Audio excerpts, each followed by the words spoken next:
Assalamualaikum warahmatullahi wabarakatuh. Selamat datang di Ceritanya Podcast, sebuah acara yang sudah tenar sejak dini. Sejak kelahirannya sudah langsung tenar tadi. Jadi ya di ngapura wae nek aku rada kemaki kan.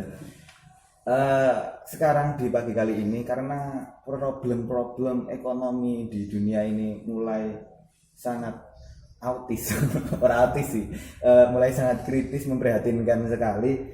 Jadi kali ini kita akan berbincang-bincang dengan pakar ekonomi dunia, salah satu staf sus presiden juga ceritane. Selamat datang Hasyim Asy'ari, pendiri Nahdlatul Ulama. Oh, ya. Ya selamat datang ya. Apa kabar? Baik. Wah, gimana perasaannya sudah lulus dari Fakultas Ekonomi dan Bisnis Islam UIN Sunan Kalijaga Yogyakarta? Ya, Iklan. senang sih menjadi anggota dari Fakultas Ekonomi dan Bisnis Sunan Kalijaga. Biasa. Sebagai fresh graduate. Oh, fresh graduate. Setelah lulus. Banyak Ya? sibuknya. Banyak sibuknya sekarang. BTW sekarang manggon di mana? Manggon di bahasa Indonesia ini tinggal di mana? Sekarang di Kota Gede. Oh, di Kota Gede. Masih di Jogja. Masih di Jogja. COVID udah selesai ya? Covid di sini masih ada Covid, cuman pemakaian masker cuma buat bangun-bangun. Protokol kesehatan cuma formalitas. Iya. Jadi ngomong-ngomong soal Kota Gede nih, gimana kondisi Kota Gede hari ini, terutama dalam sektor ekonomi? Ya, kalau dilihat Kota Gede udah jelas ya, tinggal daerah Jogja, perkotaan.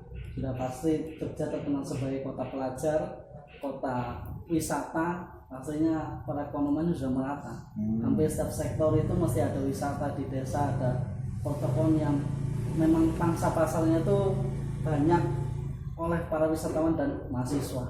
Jadi bisa dikatakan semuanya merata. Tapi ya masih ada 1-2 yang masih tertinggal itu. 1-2 berarti sudah tidak ada gap, atau bisa dikatakan gapnya kecil antara si miskin dan si kaya. Iya, kalau di Kota Gede gap antara si miskin dan si kaya memang sudah terpaut kecil gitu. Terpaut kecil. Berarti nggak ada problem di Kota Gede? Sebenarnya ada. Jadi untuk lebih meminimalisirnya itu ada. Enggak, maksudnya problem di Kota Gede. Ada. Problem ekonominya seperti kita lihat di sekitar. Jadi banyak warung-warung kelontong gitu. Saya tinggal di Kota Gede selama 2-3 tahun ini masih segitu-gitu aja gitu. Harusnya kan 2-3 tahun ini. Silakan. Harusnya kan semakin bertambah kan, harusnya bertambah usia bisa lebih mapan lagi atau lebih besar lagi warung-warung tersebut, tapi saya lihat masih segitu-gitu aja. Jadi kan ekonominya itu bisa dikatakan ya hanya segitu-segitu aja gitu. Stagnan, benar. Saya mendengar pintar ekonomi juga sebenarnya. Jadi problem utamanya apa? Problem utamanya ya mungkin kurang adanya inovasi ataupun pengembangan usaha gitu. Inovasi dan pengembangan usaha. Ya.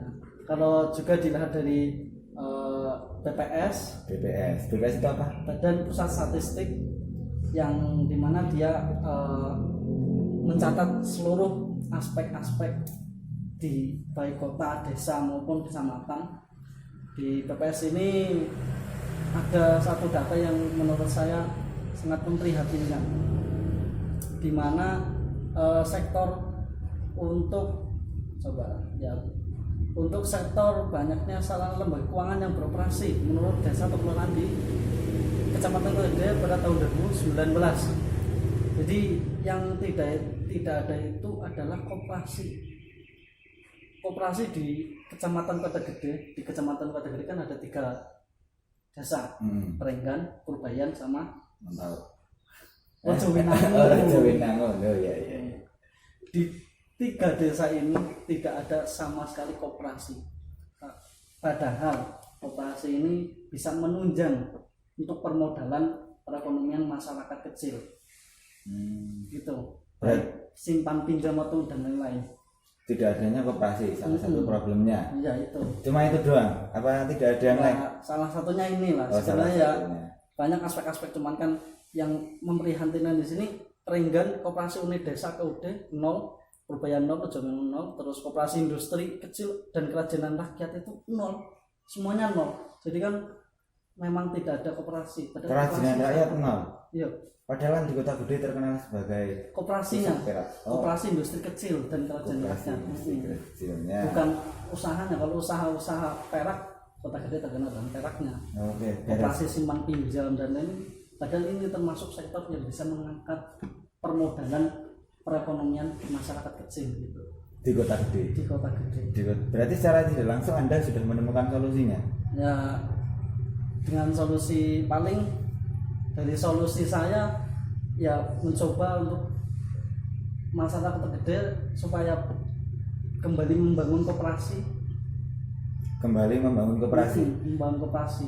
Cara yang lebih efektif, misal dengan kita mengadakan seminar-seminar ekonomi atau penyuluhan-penyuluhan ekonomi, apakah itu tidak lebih efektif dari membangun koperasi?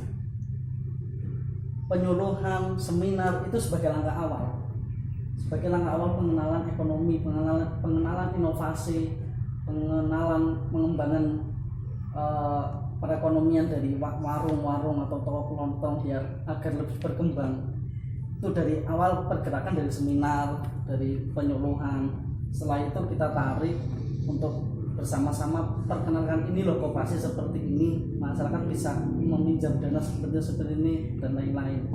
Jadi agar bisa bersama bergerak maju. Guyub rukun bangun dusun. Iya. Berarti tapi gini, kalau ketika ngomongin soal lapangan, terkadang kan cuma selesai di penyuluhan. Anda dapat menjamin nggak follow up-nya? Karena yang diperlukan bukan penyuluhannya, tapi follow up-nya. Kalau penyuluhan, setiap ada mahasiswa KKN pasti itu ngadain tentang seminar kerajinan tangan, seminar apa yang itu bisa buat ngangkat ekonomi. Tapi pada kenyataannya kalau tidak di follow up itu cuma ya kayak masuk kuping kiri keluar kuping kanan lah.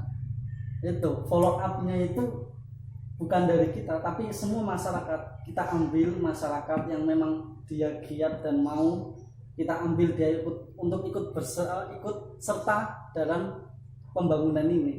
Jadi ntar follow up-nya akan ada, dan juga kan mesti masyarakat itu tinggal di situ selamanya gitu loh. Jadi ya bisa lah untuk follow up dan bisa mempertahankan. Selain tadi kan cuma kelihatan permasalahannya cuma di koperasi sama stagnasi lah, kita katakan seperti itu. Ada lagi nggak permasalahan lain ya, yang Anda perhatikan sebagai pengamat ekonomi ini? Kalau dari sini sih di sektor wisata sudah ada mencukupi, di sektor perhotelan itu sarana prasarana sudah mencukupi semua. Jadi memang itu yang antara stagnan, inovasi dan tidak adanya koperasi itu yang ngomong-ngomong soal tadi hal-hal yang tadi kita obrolkan, apakah ada dalil Qur'annya? Karena kan sampai dari UIN Sunan Kalijaga Yogyakarta, kalau misal nggak ada dalil Qur'annya kan kasihan UIN-nya gitu loh. Ada nggak dalil Qur'annya nih? Ada, dari tentang inovasi dan agar tidak terjadinya stagnasi lagi.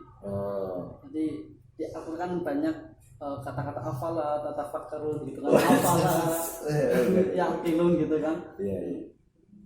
Jadi sebenarnya kata-kata itu tuh untuk memotivasi kita. Jadi kita harus memang selalu berpikir, selalu membaca keadaan agar kita tidak selalu tertinggal gitu. Dari kata-kata afala atau tafakkarun, afala yaqilun gitu.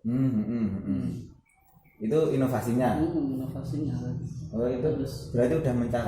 Kalau kurang inovasi, nggak tahu inovasi zaman sekarang seperti apa sih? Ya kita traveling aja. Ada di Quran. Oh ada di Quran, traveling. Fasiru fil ardi fayanzuru kaifa kana aqibatul ladzina min qablihim kanu aktsaruhum musyrikin gitu. Jadi fasiru untuk selalu berjalan keluar gitu loh, melihat keadaan keluar agar kita bisa belajar dari keadaan luar, dari peninggalan ataupun masa yang akan datang itu. Itu sudah Pak. Beres ya. Beres. Berarti sudah secara dalil Quran ada, itu harus kita lakukan juga berarti. Setelah Saya pernah dengar juga dalil gayung itu. Kita tidak akan pernah merubah, Allah tidak akan pernah merubah suatu kaum sebelum kaum itu ingin berubah. ya Berarti kan itu juga bisa ditarik di sini. Apakah masuk yang itu? Itu ayatnya Masuk. apa? Sampai tahu nggak? itu Nggak tahu. lupa. Oh lupa ya sudah berarti nggak apa-apa. Tapi itu masuk kan di konteks ini. Ada innallaha la yughayyiru qaumin hatta yughayyiru ma bi anfusihim. Oke. Jadi lulusan UIN itu memang tidak Ya. Harus ilmu agama dan ilmu semesta, integrasi, interkoneksi. benar sekali. Terima kasih UIN Seringai Jakarta. Iklan. Padahal di endorse UIN aku. Oh, ya.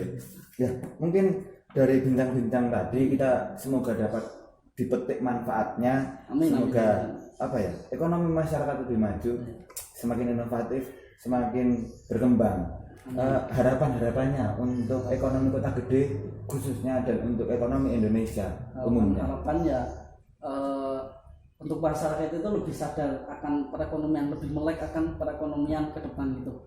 Jangan hanya stagnan. Kita tahu ekonomi dari jual beli dan ini bahwa utang itu merugikan, sebenarnya tidak. Jadi memang di ekonomi itu mesti ada modal, ada hutang dan ada aset dan lain-lain. Jadi diharapkan masyarakat itu melek terhadap perekonomian. Jadi agar tidak tertinggal dengan perekonomian negara yang lain. Secara tidak langsung Anda menyampaikan paham peta ekonomi juga. Benar. Beres sekali. Ya mungkin sekian bincang-bincang kita di pagi hari ini, semoga dapat bermanfaat untuk kita semua. Amin. Dan